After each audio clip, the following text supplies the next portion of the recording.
ధాన్యం సేకరించడంలో కాంగ్రెస్ ప్రభుత్వం పూర్తిగా విఫలమైంది. ఐకేపీ కల్లాల్లో ధాన్యం పోసి దాదాపు 4 రోజులు దాటుకున్నా దాన్ని పట్టించుకున్నటువంటి నాదుడే లేడు. కాంటాలు పెట్టిన బస్తాలు లోడ్ చేయడానికి లారీలు సరిగ్గా రావు. ఒకవేళ లోడ్ అయ్యి మిల్లుల దగ్గరికి పంపితే దిగుమతిని పట్టించుకునే నాదులు లేడు. రోజుల తరబడి మిల్లుల వద్ద లారీలు ఆగిపోవడం వల్ల ధాన్యం తరుగుపోయి మిల్లర్లు రైతులను ఇబ్బంది పెడుతున్నటువంటి పరిస్థితి కనబడతా ఉంది. ఆరు పేరుతో తరుగు పేరుతో రైతులను ఇబ్బంది పెడతా ఉన్నారు.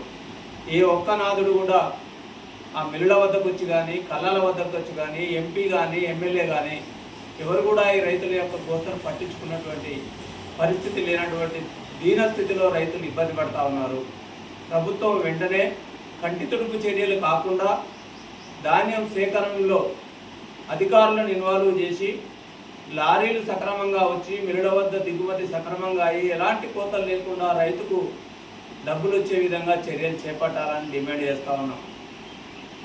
ఎన్నో మాటలు చెప్పి రైతులను మోసపుచ్చి అధికారంలోకి వచ్చినటువంటి కాంగ్రెస్ ప్రభుత్వం ఈరోజు రైతులు నడిబజార్ల పడేస్తే అయ్యో లక్ష్మణ అంటూ ఆనాడు కేసీఆర్ గారి పాలనలో ఎంత సుఖంగా జీవించామో ఈ రేవంత్ రెడ్డి మాటలు నమ్మితే మమ్మల్ని నట్టేట ముంచిండను అని గూడు వెలవేసుకుంటున్నటువంటి పరిస్థితితో రైతుల్లో కనబడతా ఉంది. అందుకే కాంగ్రెస్ ప్రభుత్వం అధికారులు సత్వరమే తగినటువంటి చర్యలు తీసుకొని ఐకేపీ కల్లాల్లో ఉన్నటువంటి ఇప్పటికి ఇంకా 30 రాసులు కల్లాల్లోనే ఉన్నాయి. వెంటనే లారీలను ఎక్కువ రప్పించి ధాన్య సేకరణ త్వరగా చేయాలని డిమాండ్ చేస్తూ ఉన్నాం. ఒక పక్క రాష్ట్ర ప్రభుత్వం అన్ని వర్గాల ప్రజలను ఇచ్చినటువంటి వాగ్దానాలు ఏ ఒక్కటి కూడా నెరవేర్చకుండా మోసం చేస్తుంటే కేంద్ర బీజేపీ ప్రభుత్వం 22 లక్షల మంది నీటు పరీక్ష రాసినటువంటి విద్యార్థులను అగమ్యగోచర పరిస్థితుల్లో ఇబ్బంది పెడతా ఉంది. కేంద్రంలో బీజేపీ అధికారం వచ్చినటువంటి ఈ 12 సంవత్సరాల కాలంలో నీట్ పేపర్ అనేది ఇప్పటికే 4 సార్లు లీకేజ్ అయ్యి విద్యార్థులు ఇబ్బంది పడతా ఉన్నారు. లీకేజ్ అయినటువంటి సమస్యను దృష్టిలో పెట్టుకొని నైతిక బాధ్యత వహించి కేంద్ర విద్యాశాఖ మంత్రి రాజీనామా చేయాలని డిమాండ్ చేస్తూ ఉన్నాం.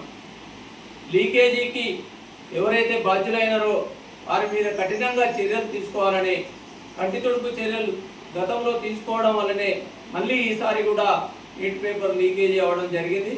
కాబట్టి కేంద్ర ప్రభుత్వం వెంటనే తగినటువంటి చర్యలు తీసుకొని 22 లక్షల మంది విద్యార్థుల యొక్క భవితవ్యాన్ని కాపాడాలని, భవిష్యత్తులో ఇలాంటి లీకేజీలు జరగకుండా చూడాలని కేంద్ర ప్రభుత్వాన్ని డిమాండ్ చేస్తూ రాష్ట్ర ప్రభుత్వం వెంటనే ధాన్యం సేకరణ చేసి రైతులను ఆదుకోవాలని, రైతులకు ఇచ్చినటువంటి అన్ని వాగ్దానాలను కూడా నెరవేర్చాలని కోరుతా ఉన్నాం.